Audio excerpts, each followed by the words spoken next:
नमस्कार, जय हिंद दोस्तों। स्वागत है आप सभी का अध्ययन गैलेक्सी यूट्यूब चैनल पर। तो आज प्रस्तुत है परसेंटेज का समग्र अध्ययन। इसमें आपको हर प्रकार के सवाल मिलेंगे। आपको केवल मुझे सुनना है और अगले 40-45 मिनट के बाद मैथ्स के प्रति आप में एक अलग तरह का कॉन्फिडेंस जगेगा। अगर आपको मैथ्स से डर लगता है तो आपका खुद मन होगा कि किताब उठाएँ और परसेंटेज पर आधारित सवाल लगाएँ। तो शुरू करते हैं आज का वीडियो आज के पहले सवाल से।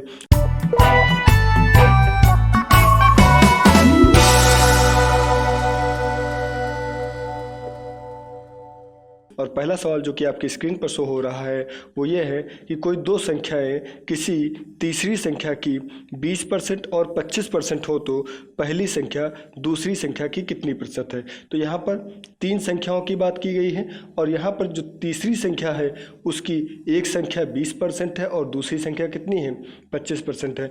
तो बताना है कि पहली संख्या दूसरी संख्या की कितनी प्रतिशत है। तो हम सबसे पहले मान लेते हैं कि ये जो तीसरी संख्या है वो तीसरी संख्या कितनी है 100 है। अब यहाँ पर बात की गई है कि जो पहली संख्या है वो तीसरी संख्या की 20% है। तो अगर तीसरी संख्या हमने 100 मान ली है तो 100 का 20% कितना होता है 20 होता है। तो पहली संख्या कितनी आ जाएगी 20 आ जाएगी और दूसरी संख्या कितनी आ जाएगी 100 का 25% यानी कि 25। तो इस प्रकार से हमको तीनों संख्या पता चल गई। तीसरी संख्या हमने 100 मान ली, जो पहली संख्या थी वो 20 हो गई और दूसरी संख्या कितनी हो गई 25 हो गई।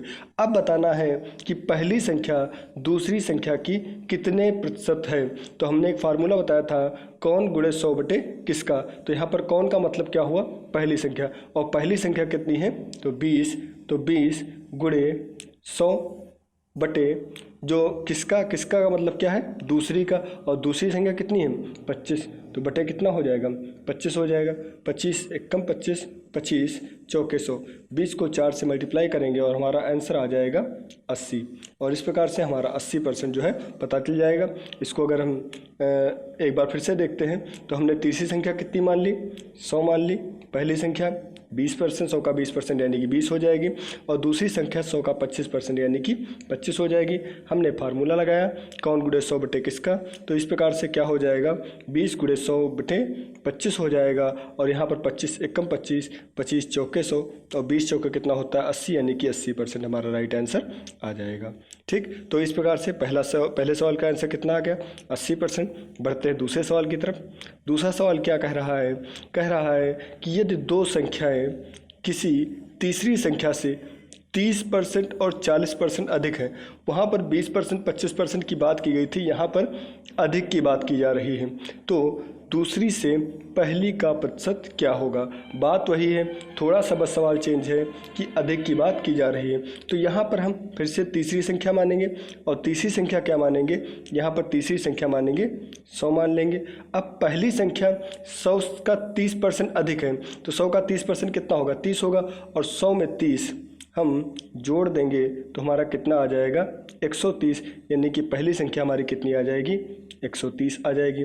दूसरी संख्या 40% अधिक है तो 100 का 40% कितना होता है 40 होता है और 100 में हम 40 जोड़ लेंगे तो हमारा कितना आ जाएगा 140। इस प्रकार से हमारी दूसरी संख्या कितनी आ जाएगी 140। अब हमको तीनों संख्याएं ज्ञात हो गई हैं। तीसरी संख्या कितनी है 100 है, पहली संख्या कितनी है 130 है और दूसरी संख्या कितनी है 140। अब हम क्वेश्चन पढ़ेंगे तो कह रहा है दूसरी से पहली का प्रतिशत कितना है। पहली का मतलब कि 130 का और किस से 140 से। फार्मूला वही कौन गुणे 100 बटे किसका, कौन यानी कि पहली संख्या और किसका मतलब कि दूसरी संख्या। तो 130 गुणे 100 और बटे दूसरी संख्या कितनी है 140। अब इसको हम सॉल्व कर लेंगे तो 0 0 कैंसिल हो जाएंगे।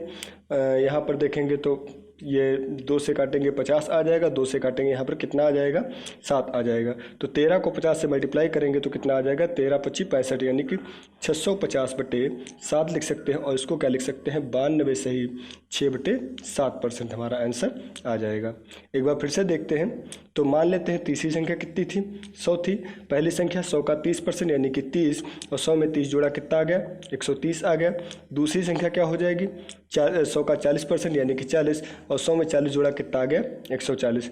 फिर कह रहा है पहली से दूसरी का परसेंटेज पूछ रहा है, तो पहली यानी कि 130 गुणे 100 बटे दूसरी यानी कि 140, तो 130 गुणे 100 बटे 140 आ गया, और इसको हमने सॉल्व किया तो कितना हमारा आंसर आ गया 92, सही 6/7%।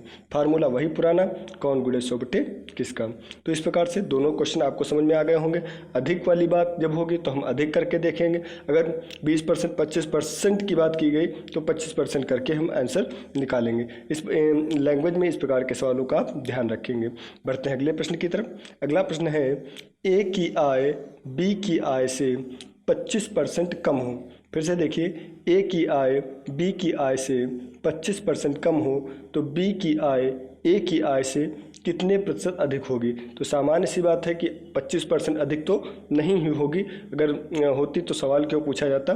तो हम इसको सॉल्व करेंगे। तो यहाँ पर कहा जा रहा है ए की आय बी की आय से 25% कम है, तो अगर हम बी की आय 100 मान लें, अगर हम बी की आय 100 मान लें तो 100 का 25% कितना होता है, 25 होता है। ए की आय अपने आप जो है 100 माइनस 25 यानी कितनी आ जाएगी, 75 आ जाएगी। अगर हम बी की आय जो है 100 मान लें तो ए की आय कितनी आ जाएगी, 75 आ जाएगी। अब कह रहा है बी की आय ए की आय से, यानी कि बी की आय ए की आय से, यानी कि ए की आय जो होगी वो बटे के नीचे रहेगी। ध्यान दीजिएगा, जो बी की आय ए की आय से कितने प्रतिशत अधिक है। तो अधिक की बात करें तो 25% कम थी, तो यानी कि 25 कम थी तो 25 ही अधिक होगी, यानी कि 25 तो ऊपर ही रहेगा, गुणे 100 आ जाएगा और बटे ए की आय आ जाएगी। ए की आय कितनी हो जाएगी, 75 हो जाएगी। 25 एकम 25, 25 तियाँ 75 और 100 बटे 3 को सॉल्व करेंगे तो 33 से 1/3% आंसर आ जाएगा।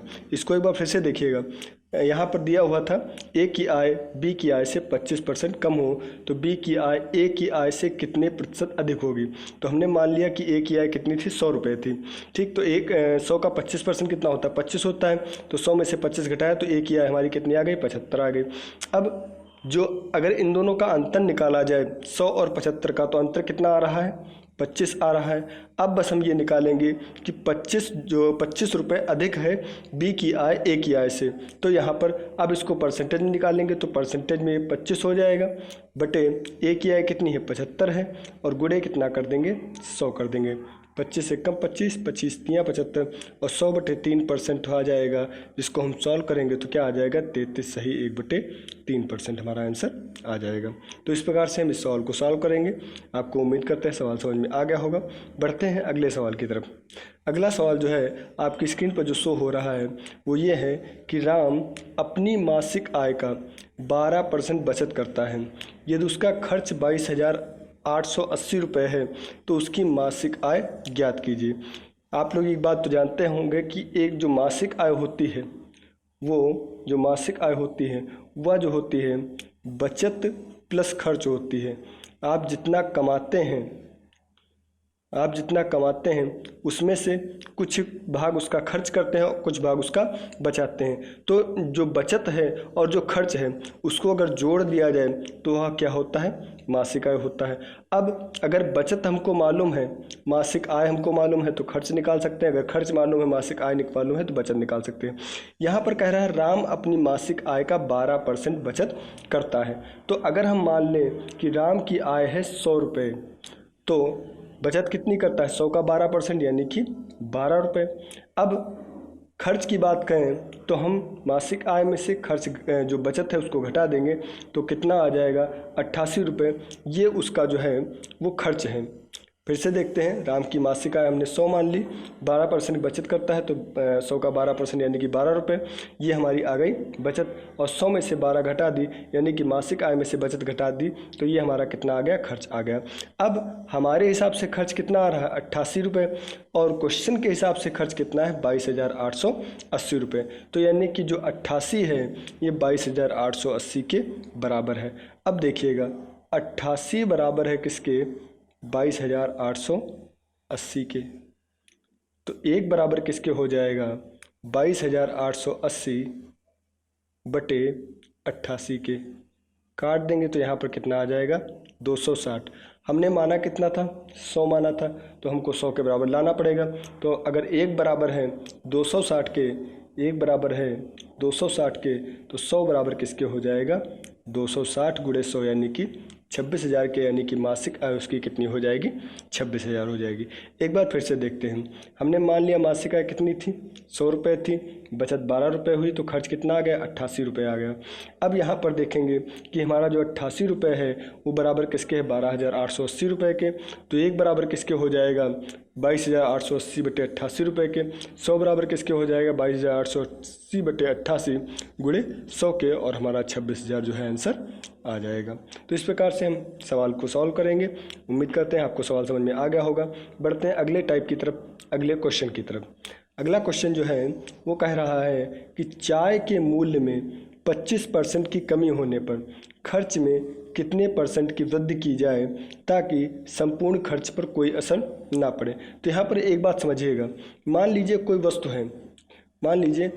है, उसका मूल्य है 100 रुपये, ठीक। अब उसमें हमने कोई कमी कर दी, तो मान लीजिए उसमें कमी आ गई 25%। अब उसका मूल्य कितना हो गया? 75 रुपये। अब जब हम इसका मूल्य बढ़ाएंगे, जब खर्च बढ़ाएंगे, या अब जब इसका मूल्य बढ़ाएंगे, तो अब जो परसेंटेज में लेंगे वो 75 के आधार पर लेंगे। फिर से ध्यान दीजिएगा। मान लीजिए कोई वस्तु थी, उसका मूल्य था 100 रुपये, ठीक। हमने 25% की कटौती कर दी है, 25% की कमी कर दी, तो यानी कि उसका मूल्य हो गया 75 रुपये। अब जो कमी हुई वो 100 के आधार पर कमी हुई, लेकिन अगर इसको बढ़ा करके 100 पर ले जाना हो या इसको बढ़ाना हो तो हम बढ़ाएंगे किस आधार पर? 75 के आधार पर। इस बात को आप ध्यान रखेंगे। अब क्वेश्चन की तरफ बढ़ते हैं। चाय के मूल्य में 25% की कमी होने पर खर्च में कितने % की वृद्धि की जाए ताकि संपूर्ण खर्च पर कोई असर ना पड़े। तो मान लेते हैं कि चाय का मूल्य पहले था 100 रुपये, ठीक, और अब 25% की कमी हो गई, यानी कि जो 25 रुपये की कमी हो गई, यानी कि अब मूल्य कितना हो गया? 75 रुपये। अब हमको खर्च में वृद्धि करनी है। खर्च में कितने प्रकार की वृद्धि, किस प्रकार से वृद्धि की जाए ताकि संपूर्ण खर्च पर कोई असर ना पड़े। अब वृद्धि अगर रुपयों के आधार पर देखेंगे तो रुपयों के आधार पर वृद्धि तो 25 रुपये की ही करनी पड़ेगी, यानी कि 25 गुणे 100, लेकिन अब बेस पर क्या लेंगे? 75 लेंगे। बस इस बात को आपको ध्यान रखना है। तो 25 एकम 25, 25 तियाँ 75, और 100 बटे 3 हमारा आंसर आ जाएगा 100 बटे 3% या फिर 33 सही 1 बटे 3%। एक बार फिर से देखते हैं। तो यहाँ पर चीनी काट करके चाय कर लीजिएगा, क्योंकि चाय में चीनी घुल गई। तो मान लेते हैं चाय का मूल्य कितना था? 100 रुपये था, 25 रुपये की कमी आई, 100 का 25% यानी कि 25 रुपये, 25 रुपये कमी आई, और नया मूल्य कितना हो गया? 75 रुपये। अब जो % वृद्धि होगी वह ये होगी, अब 75 में जब 25 ऐड करेंगे तभी तो 100 होगा जा करके, तो वृद्धि कितनी करनी पड़ेगी? 25 रुपये की वृद्धि करनी पड़ेगी। तो वृद्धि क्या है? 25 रुपये गुणे 100, और नया मूल्य क्या है? 75 रुपये। तो 75, अब 25 गुणे 100 बटे 75 हो गया, जिसको आप सॉल्व करेंगे तो 33 सही 1 बटे 3 आंसर आपका आ जाएगा। तो इस प्रकार से हम इस प्रकार के सवालों को लगाएंगे। इस प्रकार के सवाल जो है इम्पॉर्टेंट भी हैं, क्योंकि क्वेश्चन पूछे भी जाते हैं। ये जो है, जो पिछला क्वेश्चन नंबर 2 पढ़ाया था, तो उसी के आधार का दूसरे टाइप का क्वेश्चन है, लेकिन जो सवाल लगता है वो इसी आधार पर लगता है, इसी फार्मूले से लगता है। बढ़ते हैं अगले सवाल की तरफ। अगला सवाल क्या है? किसी वस्तु के मूल्य में, देखिएगा, किसी वस्तु के मूल्य में पहले 10% की वृद्धि की गई, फिर 20% की वृद्धि की गई। यदि बढ़ा हुआ अंतिम मूल्य 33 रुपये हो तो प्रारंभिक मूल्य कितना होगा? ठीक, फिर से देखिएगा। किसी वस्तु के मूल्य में पहले 10% की वृद्धि की गई, फिर 20% की वृद्धि की गई। यदि बढ़ा हुआ अंतिम मूल्य 33 रुपये हो तो प्रारंभिक मूल्य कितना था? तो मान लेते हैं कि प्रारंभिक मूल्य कितना था? 100 रुपये था। अब पहले 10% बढ़ा, जब 10% बढ़ा तो 100 का 10% कितना होता है? 10 रुपये, यानी कि पहले मूल्य था 100 रुपये, अब जब बढ़ा 100 का 10% यानी कि 10 रुपये, अब मूल्य कितना हो गया? 110 रुपये हो गया। अब जब बढ़ेगा वो 110 का 20% बढ़ेगा। दो प्रकार से वृद्धि हुई, पहले 10% की वृद्धि हुई, फिर 20% की वृद्धि हुई। तो जो पहले जो 10% बढ़ा वो 100 रुपये पर बढ़ा, और कितना मूल्य हो गया? 110 रुपये। लेकिन अब जो वृद्धि होगी वो 110 का 20% होगी। अब 110 का 20% निकाल लेंगे, तो 110 गुणे 20 बटे 100, और वो कितना आ गया हमारा? 22 रुपये। पर हमारा मूल्य कितना था? 110 रुपये, और नया मूल्य कितना हो गया? 22 रुपये। यानी कि अगर बढ़े हुए मूल्य की बात करें तो 110 प्लस 22 बराबर कितना हो जाएगा? 132 रुपये। ठीक, तो हमारे हिसाब से बढ़ा हुआ कुल मूल्य कितना आ गया 132 रुपये। जो नया मूल्य प्राप्त होगा वो कितना प्राप्त होगा 132 रुपये। लेकिन क्वेश्चन के हिसाब से कह रहा है कि बढ़ा हुआ अंतिम मूल्य कितना है 33 रुपये। तो जो हमारा 132 है वो बराबर किसके है 33 के, यानी कि 33 एकम 33, 33 चौके 132, 4 बराबर किसके हो जाएगा 1 के हो जाएगा, यानी कि 1 बराबर किसके होगा 1/4 के। ध्यान दीजिएगा ये वास्तविक मूल्य है, ये मूल्य हमने निकाला है। तो हमारा 132 बराबर किसके है 33 के। अब यानी कि 4 बराबर कितना हो जाएगा 1 हो जाएगा, और 1 बराबर कितना हो जाएगा 1/4 हो जाएगा। और हमको 100 के बराबर निकालना है। 100 बराबर क्या हो जाएगा 1/4 गुणे 100 बराबर कितना हो जाएगा 25 रुपये। ठीक, तो 25 रुपये हमारा आंसर आ जाएगा। एक बार फिर से देखते हैं। तो मान लिया हमने कि पुराना मूल्य कितना था 100 रुपये था, पहली बार में 10 रुपये बढ़ा तो कुल मूल्य कितना हो गया 110 रुपये हो गया। अब दूसरी बार में 110 का 20% बढ़ेगा तो 110 गुणे 20/100 यानी कि 22 रुपये बढ़ा। कुल मूल्य कितना हो गया हमारे हिसाब से 110 + 22 यानी कि 132 रुपये। अब हमारा जो 132 रुपये है, हमारा जो 132 रुपये है वो क्वेश्चन के 33 रुपये के बराबर है, यानी कि हमारा जो 1 रुपया होगा वो क्वेश्चन के 33/132 रुपये के बराबर होगा। और हमने माने कितने थे 100 रुपये माने थे, तो 33/132 गुणे 100 हो जाएगा, और वो किसके बराबर हो जाएगा 25 रुपये के बराबर हो जाएगा। उम्मीद करते हैं आपको सवाल समझ में आ गया होगा। तो कमेंट बॉक्स में एक बार लाइक कर दीजिए, और दोस्तों जो वीडियो है उसको शेयर जरूर कर दिया करिए। वीडियो को आप लोग शेयर नहीं करते हैं। अच्छा, इस प्रकार के क्वेश्चन को एक और प्रकार से लगा सकते हैं। हमने पिछले वीडियो में समतुल्य बट्टा की बात की थी। समतुल्य बट्टा का मतलब होता है समतुल्य बट्टा या समतुल्य वृद्धि या क्रमिक वृद्धि की बात की थी। तो इसका मतलब ये होता है कि किसी वस्तु के मूल्य में जब लगातार वृद्धि की जाती है, और इसका हमने सूत्र बताया था कि अगर कोई वस्तु है उसके मूल्य में पहले A% की वृद्धि की जाती है, फिर B% की वृद्धि की जाती है, तो उसकी जो कुल वृद्धि होती है वो ये होती है A + B + AB A/B/100। तो इसके विषय में हमने बात की थी। तो इस फार्मूले से भी आप सवाल को लगा सकते हैं। कैसे लगा सकते हैं ध्यान दीजिएगा। पहले 10% की वृद्धि हुई तो मान लेते हैं A बराबर कितना 10, और फिर 20% की वृद्धि हुई तो B बराबर कितना 20। ठीक, अब फार्मूला हमने बताया A + B, तो यानी कि 10 + 20 + AB/100, तो 10 गुणे 20/100। ये 0 ये 0 ये 0 ये 0 कट गए। 10 20 कितना हुआ 10 20 हुआ 30 + 2 बराबर कितना, यानी कि जो कुल वृद्धि की बात करें वो कितनी हुई 32 हुई। अब अगर मान लें कि पहला मूल्य 100 था तो अब मूल्य कितना हो गया 132 रुपये हो गया, और वो क्वेश्चन के 33 रुपये के बराबर है। तो 1 बराबर किसके हो जाएगा 33/132 रुपये के। 100 बराबर किसके हो जाएगा गुणे 100 से मल्टीप्लाई कर देंगे, और ऐसे हमको 25 आंसर मिल जाएगा। वह फिर से देख लेते हैं क्लियर तरीके से। तो बढ़े मूल्य का फार्मूला क्या हो जाएगा A + B + AB/100। तो A यानी कि 10%, B यानी कि 20%, और फिर A गुणे B यानी कि 10 गुणे 20/100। यहाँ पर 0 0 0 0 कैंसिल हो जाएंगे, और यहाँ से हमको टोटल कितना आ जाएगा 32 रुपये आ जाएगा। यानी कि अगर पहले 100 मूल्य मान लिया जाए तो नया मूल्य कितना हो जाएगा 132 रुपये। और बिल्कुल पुराने मेथड से 132 बराबर है 33 के, तो 1 बराबर हो जाएगा 33/132 के, और इस प्रकार से 100 बराबर किसके आ जाएगा 25 रुपये के बराबर आ जाएगा। पीछे इस बात को बता चुके हैं, तो ज़्यादा व्याख्या न करते हुए अगले क्वेश्चन की तरफ आगे बढ़ते हैं। हाँ, तो बात करते हैं। एक परीक्षा में उत्तीर्ण होने के लिए 35% अंक आवश्यक होते हैं। 40 अंक विद्यार्थी प्राप्त करता है और वह 30 अंकों से अनुत्तीर्ण हो जाता है। 40 अंक प्राप्त करता है और वह 30 अंकों से अनुत्तीर्ण हो जाता है। अब अगर उसको 30 अंक और दे दिए जाएं, 40 अंक उसने प्राप्त किए, 30 अंकों से अनुत्तीर्ण हो गया, तो 30 अंक अगर उसको और दे दिए जाए तो क्या हो जाएगा फेल होने के बजाय क्या हो जाएगा पास हो जाएगा। और पास होने का मतलब क्या है कि उतने नंबरों प्राप्त हो जाएगा जितने नंबर उत्तीर्ण होने के लिए आवश्यक हैं। और उत्तीर्ण होने के लिए कितने नंबर आवश्यक हैं, तो 35% अंक प्राप्त करने आवश्यक हैं। फिर से बात समझेंगे। उत्तीर्ण होने के लिए 35% अंक आवश्यक है। अभ्यर्थी को 40 अंक प्राप्त होते हैं, 30 अंकों से अनुत्तीर्ण हो जाता है। अगर ये 30 अंक हम उसको दे दें तो क्या हो जाएगा पास हो जाएगा। पास हो जाएगा, पास हो जाने का मतलब क्या है कि उसको उतने नंबर मिल जाएंगे जितने कि उत्तीर्ण होने के लिए आवश्यक हैं। और उत्तीर्ण होने के लिए आवश्यक कितने नंबर हैं, तो 35% अंक प्राप्त करने आवश्यक हैं। तो हम यही करेंगे, उसको हम क्या कर देंगे, 40 अंक उसने प्राप्त किए, 30 अंक हमने उसको अपने आप दे दिए। अब उसके नंबर कितने हो गए, 35% के बराबर हो गए।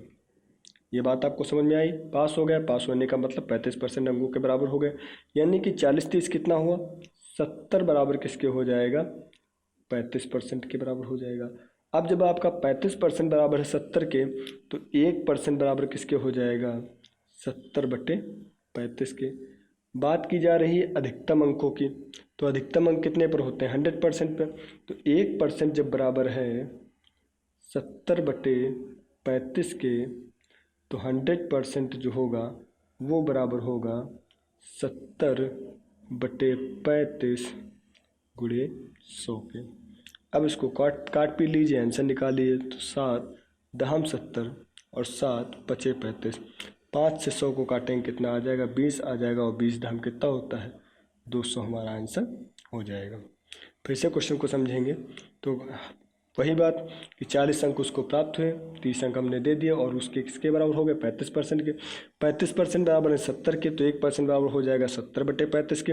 अच्छा, मैक्सिमम अंक का मतलब होता है 100%, और 100% बराबर हो जाएगा 70/35 गुणे 100 के। और इस प्रकार से 200 हमारा आंसर आ जाएगा। अगर यहाँ पर महत्तम अंक की बजाय, अधिकतम अंक की बजाय उत्तीर्णांक की बात की जाती, तो हम क्या कर लेते, 35% जो 100% निकालने के बजाय 35% निकाल लेते। 1% हमको पता चल गया था, 70/35 आया था, और यहाँ से 35% निकाल लेते, हमारा आंसर आ जाता। बढ़ते अगले प्रश्न की तरफ। अगला प्रश्न क्या कह रहा है, अगला प्रश्न भी परीक्षार्थियों से ही संबंधित है, तो ध्यान दीजिएगा। थोड़ा सा इसका डिफ़िकल्ट लेवल है। देखिएगा, एक परीक्षार्थी ने 30% अंक प्राप्त किए और वह 108 अंकों से अनुत्तीर्ण हो गया, और दूसरे परीक्षार्थी ने 52% अंक प्राप्त किए और वह उत्तीर्ण होने के लिए आवश्यक अंकों से 24 अंक अधिक प्राप्त किए। तो पूर्णांक हमको ज्ञात करना है। क्वेश्चन को फिर से समझिएगा। दो परीक्षार्थी हैं जिसमें से एक जो है 30% अंक प्राप्त करता है और 108 नंबर से फेल हो जाता है, दूसरा 52% नंबर प्राप्त करता है और उसके 24 अंक अधिक है। पास होने के लिए जितने नंबर होने चाहिए उससे 24 अंक अधिक है। तो इससे एक बात समझ में आती है, ये जो 30% नंबर प्राप्त करता है उसको हम 108 नंबर और दे दें, और जो तो ये क्या हो जाएगा, पास हो जाएगा। पास हो जाने के मतलब पास होने के लिए जो न्यूनतम नंबर है वो प्राप्त कर लेगा। दूसरा, ये 52% वाला विद्यार्थी, 52% वाला विद्यार्थी के अगर 24 नंबर ले लिए जाएँ जो कि अधिक हैं, तो इसके भी उतने ही नंबर आ जाएंगे जितने कि पास होने के लिए न्यूनतम नंबर होने चाहिए। और इस प्रकार से हम सवाल को सॉल्व कर लेंगे। तो हम क्या करेंगे कि 30% वाले विद्यार्थी को 108 नंबर और दे देंगे, और जो 52% वाला विद्यार्थी है उसके हम 24 नंबर छीन लेंगे। जिसके पास कम है उसको दे दिए, जिसके पास ज़्यादा है उससे हमने छीन लिए। अब हम क्या कर लेंगे, पक्षांतर कर लेंगे। तो 30% प्लस 108 बराबर 52% माइनस 24। ठीक, पक्षांतर कर लेंगे, परसेंटेज वाले एक पास कर लेंगे, नंबर वाले एक पास कर लेंगे। तो 108 प्लस 24 बराबर 52 माइनस 30। ये परसेंटेज इसके साथ लगा लीजिएगा, हम लगाना थोड़ा सा भूल गए हैं। अब 108 में 24 जोड़ेंगे तो कितना आ जाएगा, 132 आ जाएगा, बराबर 52 में से 30 घटाएंगे तो आ जाएगा 22%। तो 22% बराबर है 52 के, तो 1% जो होगा वो बराबर हो जाएगा 22 चक्कू छक्का 2 छाक 12, 2 छाक 12 1 13, यानी कि छक्का। 1% बराबर है 6 नंबर के। हमको 100% निकालना है, तो 100% जो होगा वो बराबर होगा, जब 1 को 100 से गुणा कर रहे हैं तो 6 को भी 100 से गुणा कर देंगे, हमारा कितना आंसर आ जाएगा, 600 नंबर जो है आंसर आ जाएगा। 600 नंबर जो है पूर्णांक हमारा ज्ञात हो जाएगा। एक बार फिर से समझते हैं। पहले विद्यार्थी के अंक, यहाँ पर फार्मूला भी हमने लिखा हुआ है कि पहले विद्यार्थी के अंक यानी कि जो फेल हुआ है उसको पास होने के लिए आवश्यक अंक यहाँ पर जोड़ देंगे, और दूसरे विद्यार्थी को मिले अंक और से आवश्यकता से अधिक अंक घटा देंगे। और फिर वही बात कि 30% जो इसको प्राप्त हुए उसके 108 नंबर की आवश्यकता थी, वो हमने उसको दे दिए। और 52% जिसको प्राप्त हुए उसके 24 नंबर ज़्यादा थे, तो उसके हमने घटा दिए। परसेंटेज वाले एक पास कर लिए, नंबर वाले एक पास कर लिए। 108 में 24 जुड़ा 132 हो गया। 52 में से 30% घट गया तो 22% हो गया। अब 22% बराबर है 32 के, तो 1% बराबर हो जाएगा 132/22 से। 22 से 132 को काट दिया तो कितना आ गया, 6 आ गया। और जब 6 आ गया तो 1% बराबर 6 के, तो 100% बराबर हो जाएगा 600 के। अगर आपको इतनी भी बात समझ में नहीं आई है तो आपको कुछ नहीं करना है, परसेंटेज को घटा देना है और नंबर को जोड़ देना है। क्वेश्चन की कंडीशन पर बस ध्यान देना है कि पास कौन हुआ है, फेल कौन हुआ है। अगर एक पास एक फेल होता है तो परसेंटेज को घटा देना है और नंबर को जोड़ देना है। 52 में से 30 घटाओ कितना आ जाएगा, 22% बराबर 108 में 24 जोड़ो कितना हो जाएगा, 132 हो जाएगा। और यहाँ से 1% बराबर है किसके, 33 के, 1% बराबर है किसके, 6 के। 1% बराबर है किसके, 6 के। 100% बराबर किसके हो जाएगा, 600 के। तो इस प्रकार से आप 1 सेकंड में आंसर ला सकते हैं। आपको अगर कुछ भी ना समझ में आया हो तो आपको सिर्फ क्या करना है, परसेंटेज को घटा देना है और जो नंबर है वो जोड़ देने हैं। आपका आंसर आसानी से आ जाएगा, आपको कोई भी टेंशन लेने की ज़रूरत नहीं पड़ेगी। तो आपको कैसा लग रहा है वीडियो कमेंट बॉक्स में बताइए। तो बढ़ते हैं अगले क्वेश्चन की तरफ। और अगला क्वेश्चन जो है, हमने एक फार्मूला बताया था a+b + ab/100। तो इसका हम हर एक तरीके से उपयोग बताएंगे। कहाँ पर क्षेत्रमित में कैसे उपयोग किया जाता है, फिलहाल इस पर चर्चा करते हैं। तो क्वेश्चन जो दिया हुआ है, क्वेश्चन ये है कि यदि किसी आयत की लंबाई 30% बढ़ा दी जाए और चौड़ाई 20% बढ़ा दी जाए तो क्षेत्रफल कितने % बढ़ जाएगा। फार्मूले वाली बात है तो हमने मान लिया कि लंबाई जो है a बराबर 30% बढ़ाएगी तो a बराबर 30%, 20% चौड़ाई बढ़ाएगी तो b बराबर 20%। परसेंटेज की बात, परसेंटेज वृत्त की बात आई तो फार्मूला वही लगा देंगे, a + b + ab/100। अब जब फार्मूला लगा दिया हमने तो यहाँ पर a यानी कि 30 + b यानी कि 20 + ab यानी कि 30 × 20/100। 0 0 0 0 कैंसिल हो गया। 30 20 कितना हो गया, 50 + 3 दूना कितना हो गया, 6 हो गया। और 50 में 6 जोड़ेंगे कितना हो जाएगा, 56 हमारा आंसर आ जाएगा। तो इस प्रकार से जो है हम डायरेक्ट निकाल लेंगे कि हाँ, अगर किसी आयत की लंबाई में 30% की वृद्धि और चौड़ाई में 20% की वृद्धि होती है तो उसके क्षेत्रफल में सीधे सीधे जो है हमको पता चल जाएगा कि 56% की वृद्धि होगी। तो इस प्रकार से बढ़ते हैं अगले क्वेश्चन की तरफ। ये सोल्यूशन दिया हुआ है, a बराबर 30% लिया था, b बराबर 20% लिया था, फार्मूले में लगा दिया तो 30 + 20 + 30 × 20/100 और इस प्रकार से 56% हम आंसर लेकर के आ गए। बढ़ते हैं अगले प्रश्न की तरफ। अगला प्रश्न है कि एक चीज़ तो बढ़ाई जाए लेकिन दूसरी चीज़ में कमी कर दी जाए। क्वेश्चन देखिएगा, क्वेश्चन कह रहा है कि यदि किसी आयत की लंबाई 30% बढ़ा दी जाए लेकिन चौड़ाई 20% कम कर दी जाए तो क्षेत्रफल पर क्या प्रभाव पड़ेगा। फार्मूला हम वही लगाएंगे, आपको 50 फार्मूले रटने की आवश्यकता नहीं है। एक ही फार्मूला रटिए और एक ही फार्मूले को हर एक प्रकार से उपयोग कीजिए। अब कैसे करेंगे ध्यान दीजिएगा। लंबाई में वृद्धि हुई थी तो लंबाई को हमने मान लिया +30, चौड़ाई में कमी हुई थी तो चौड़ाई को मान लिया -20। फार्मूला वही, कौन सा फार्मूला, a + b + ab/100। अब यहाँ पर आपको माइनस का उपयोग केवल सीखना है। ध्यान दीजिएगा, लंबाई बढ़ी तो +30, चौड़ाई कम हुई तो +-20, प्लस वही बात यहाँ पर भी +30 × -20/100। ठीक, तो यहाँ पर ये 30 हो जाएगा और यहाँ पर प्लस माइनस क्या होता है, माइनस होता है, तो यहाँ पर -20 हो जाएगा। यहाँ पर ध्यान दीजिए, प्लस का जब माइनस से गुणा होगा तो यहाँ पर माइनस हो जाएगा और इस माइनस का जब प्लस से गुणा होगा तो ये माइनस से हो रहेगा। फिर ये क्या हो जाएगा, 30 × 20/100। ध्यान दीजिएगा, यहाँ पर 30 में से 20 गया, कितना बचा, 10 बचा। यहाँ पर 0 0 0 0 कट जाएगा, 3 में से 2 गया, कितना बचा, 6 बचा। 10 में से 6 गया, आया कितना, 4% प्लस का आया। अगर ये प्लस का आता है तो इसका मतलब क्या है कि ये वृद्धि होगी। अगर यही माइनस का आ जाता तो इसका मतलब क्या था, ये कमी होगी। तो इस प्रकार से हमको पता चल गया कि हमारी जो है 4% की वृद्धि होगी। ठीक, एक बार फिर से समझिएगा। फार्मूला हमने वही लिख लिया कि a + b + ab/100, फिर वही बात 30 प्लस माइनस माइनस तो माइनस का 20 हो जाएगा, प्लस 30 गुणे माइनस का 20/100, तो 30 - 20 माइनस वही प्लस माइनस माइनस हो जाएगा 30 गुणे 20/100। और यहाँ से सॉल्व करेंगे तो 10 - 6 और 4% जो कि प्लस का आया है, तो प्लस का आने का मतलब है ये जो है वृद्धि होगी। तो ये चीज़ आपको समझ में आ गई होगी। बढ़ते हैं अगले सवाल की तरफ। अगला सवाल जो आपकी स्क्रीन पर है वो है ये कि दोनों में कमी, यानी कि लंबाई में भी कमी और चौड़ाई में भी कमी। अच्छा, हम सवाल को थोड़ा सा मॉडिफाई करते हैं और आयत से बढ़ कर के वृत्त की तरफ चलते हैं। तो क्वेश्चन दिया हुआ है, यदि किसी वृत्त की त्रिज्या 4% कम कर दी जाए तो क्षेत्रफल कितने % कम हो जाएगा।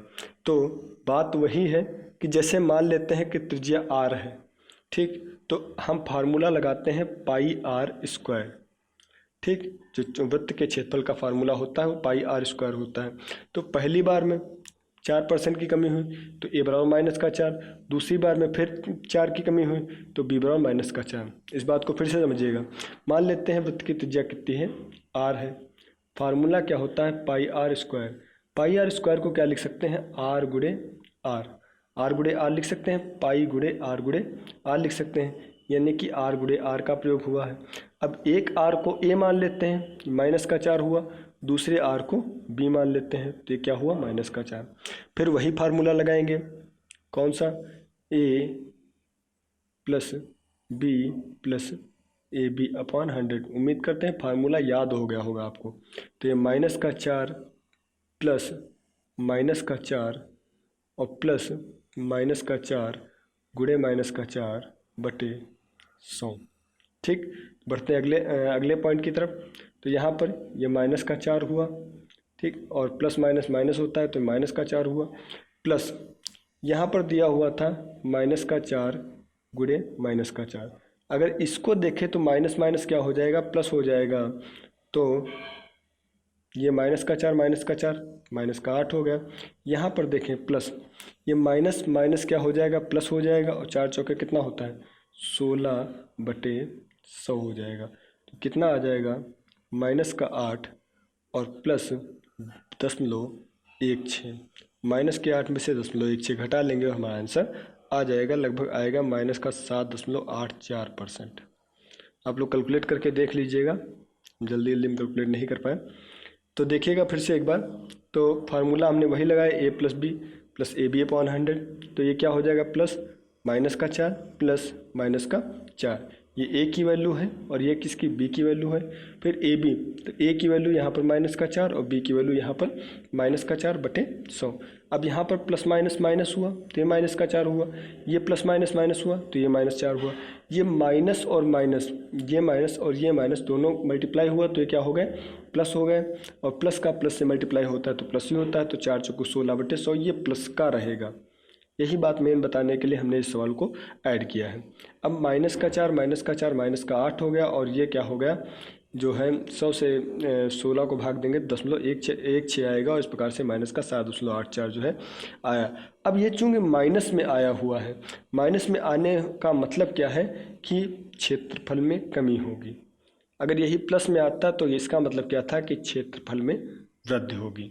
ठीक, तो इस प्रकार से हम कमी और वृद्धि का पता लगा सकते हैं, क्योंकि कभी कभी क्वेश्चन में आ जाता है, ऑप्शन में आ जाता है कि 7.84% कमी और 7.84% यहाँ पर वृद्धि भी लिख करके आ सकता है, तो इसमें आपको कन्फ्यूजन हो सकता है। तो इसमें आपको हमेशा ध्यान रखना है, यदि आपका आंसर माइनस में आता है तो इसका मतलब कमी है, और यदि आपका आंसर प्लस में आता है तो इसका मतलब क्या है, वृद्धि है। बढ़ते हैं अगले सवाल की तरफ। अगला सवाल जो है, अब बात करते हैं मतदाताओं के विषय में। तो क्वेश्चन जो है आपकी स्क्रीन पर दिखाई पड़ रहा है वो ये है कि एक चुनाव में 2 उम्मीदवार थे। एक उम्मीदवार को 30% मत प्राप्त हुए और 16,000 मतों से चुनाव हार गया बेचारा। तो कुल कितने मत पड़े। ठीक, तो जब 2 उम्मीदवार थे तो एक उम्मीदवार को जब 30% मत प्राप्त हुए तो दूसरे उम्मीदवार को 100% से घटा देंगे, यानी कि दूसरे उम्मीदवार को 70% मत प्राप्त हुए। ये बात समझ में आई? भाई जब दो उम्मीदवार थे, मान लीजिए दो उम्मीदवार थे और मान लीजिए कुल मतों की संख्या थी 100। अब जब एक को 30 प्राप्त होते हैं तो दूसरे को 100 में से 30 घटा देंगे तो कितने प्राप्त होंगे? 70 ही तो प्राप्त होंगे। तो अगर 100% कुल मतदाता थे तो एक 30%, अगर एक जो है जो क्या कहते हैं इसको, क्या नाम होता है, हाँ उम्मीदवार, तो मान लेते हैं कि 100% मतदाता थे, तो अगर एक उम्मीदवार को 30% मत प्राप्त हुए तो दूसरे उम्मीदवार को कितने प्राप्त होंगे? 70% प्राप्त होंगे। अब कहता है कि जो हारने वाला उम्मीदवार है वो 16,000 मतों से चुनाव हार जाता है। 16,000 मतों से चुनाव हारने का मतलब है कि जो मतों का अंतर है वो 16,000 है। 16,000 यानी कि एक को प्राप्त हुए 70%, दूसरे को प्राप्त हुए 30%, अंतर कितना हुआ? 40%। अब हमारे हिसाब से ये परसेंटेज का अंतर है। यही अगर मतों की बात करें तो कितने मतों से हार गए? 16,000 मतों से हार गए। तो यानी कि 40% बराबर किसके हैं? 40% बराबर किसके हैं? 16,000 के।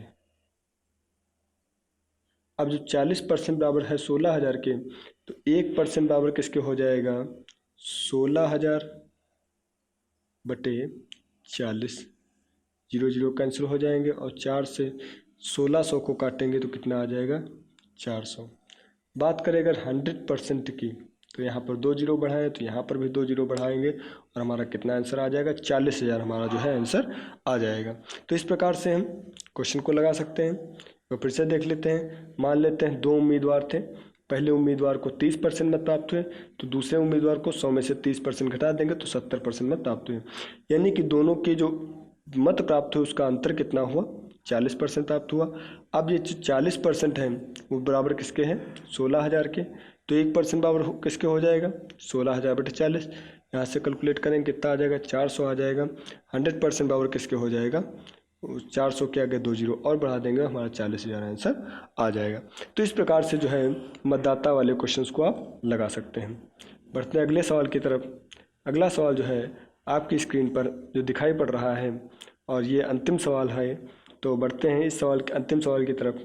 दूध और पानी के 40 लीटर के मिश्रण में 10% पानी है। नए मिश्रण में दूध और पानी के 40 लीटर मिश्रण में 10% पानी है। नए मिश्रण में पानी की मात्रा 20% बनाने के लिए कितने लीटर दूध मिलाना पड़ेगा? दूध को यहाँ पर काट दीजिए और यहाँ पर पानी होगा, ठीक। अब जो पानी की मात्रा अगर 20% बढ़ा रहे हैं तो यहाँ पर पानी ही मिलाएंगे, तो ये थोड़ा गलत लिख गया है, इसकी जगह पर क्या होगा? पानी। तो दूध और पानी के 40 लीटर के मिश्रण में 10% पानी है। नए मिश्रण में पानी की मात्रा 20% बनाने के लिए कितने लीटर पानी मिलाना पड़ेगा? तो ध्यान दीजिएगा, मान लेते हैं कि 40 लीटर दूध था, ठीक, 10% पानी था, तो 40 का 10% निकालेंगे तो कितना आ जाएगा? 40 का 10%, 40 गुणे 10 बटे 100, यानी कि आ गया हमारा 4 लीटर। अब ये क्या है? 4 लीटर पानी है, ठीक। दूध कितना था? 40 लीटर। 40 में से 4 घटाएंगे तो कितना आ जाएगा? 36 लीटर हमारा आ जाएगा दूध, ठीक। इतनी बात समझ में आई? 40 लीटर का 10% पानी था तो 10% हमने निकाल लिया तो कितना आ गया? 4 लीटर। अब 40 में से 4 लीटर घटा देंगे तो हमारा कितना हो जाएगा? 36 लीटर जो है वो दूध आ जाएगा। अब बढ़ते हैं आगे की तरफ। कह रहा है पानी की मात्रा को हमको 20% बनाना है। पानी की मात्रा 20% बनाना है, लेकिन और कितने लीटर पानी मिलाना पड़ेगा? तो दूध जो है वो 36 लीटर का 36 लीटर रहेगा, लेकिन पहले मात्रा जो थी वो 90% थी। 10% पानी था तो 90% दूध था, लेकिन अब जब पानी 20% हो गया है तो दूध की मात्रा कितनी हो जाएगी? 80% हो जाएगी। और 80% किसके बराबर हो जाएगा? 36 के बराबर हो जाएगा। तो 80% बराबर हो जाएगा किसके? 36 के बराबर हो जाएगा। तो 1% बराबर किसके हो जाएगा? 36 बटे 80 के। और अगर 100% की बात करें तो यहाँ पर 100 से मल्टीप्लाई कर देंगे। 80% बराबर होगा 36 के, 80% बराबर होगा 36 के, तो 1% बराबर हो जाएगा 36 बटे 80 के। और अगर 100% की बात करें तो इसको यहाँ पर 100 से मल्टीप्लाई कर देंगे। तो इसको जब सॉल्व करेंगे तो यहाँ पर देखेंगे 0 0 कैंसिल हो गया, 4 9 9 36, 4 दूना 8, 2 से 10 को काटेंगे कितना हो जाएगा 5, 9 को 5 से मल्टीप्लाई करेंगे कितना आ गया 45 लीटर। ठीक, तो यानी कि पानी पहले मिश्रण कितना था 40 लीटर, अब कितना हो गया 45 लीटर, यानी कि 5 लीटर जो है पानी हमको और मिलाना पड़ेगा। क्वेश्चन को एक बार फिर से देखेंगे। कुल मिश्रण कितना था 40 लीटर था, पानी की मात्रा 40 का 10% यानी कि 4 लीटर आ गया। अब दूध 40 में से 4 लीटर घटा देंगे तो 36 लीटर हमारा क्या आ गया दूध आ गया। अब बात करते हैं नए मिश्रण में। नए मिश्रण में पानी कितना है 20% यानी कि दूध की मात्रा कितनी होगी 80% होगी, यानी कि 80% बराबर किसके हैं 36 के, क्योंकि दूध की मात्रा को हमने चेंज नहीं किया है। परसेंटेज में दूध की मात्रा चेंज हुई लेकिन दूध की मात्रा पहले भी जितनी थी उतनी ही अब भी है, यानी कि 80% बराबर किसके हो जाएगा 36 के। अब जब 80% बराबर है 36 के तो 1% बराबर किसके हो जाएगा 36/80 के, और 100% की अगर बात करें तो 36/80 गुणे 100 बराबर कितना आ जाएगा 45, यानी कि मिलाया गया पानी जो होगा वो 45 - 40 यानी कि 5 लीटर हमारा आंसर आ जाएगा। तो इस प्रकार से आज की वीडियो को हम यहीं पर समाप्त करते हैं। वीडियो आपको कैसी लगी कमेंट बॉक्स में ज़रूर बताइएगा, अगर कोई सुझाव हो तो कमेंट बॉक्स में बताइएगा। बाकी वीडियो को अगर अच्छी लगी हो तो वीडियो को लाइक करें, दोस्तों में शेयर करें, और चैनल पर अगर नए हों तो सब्सक्राइब जरूर करें। और बाकी स्वच्छता का ध्यान रखें, लॉकडाउन है घर पर बने रहें, तो अपना और अपनों का ख्याल रखें। धन्यवाद।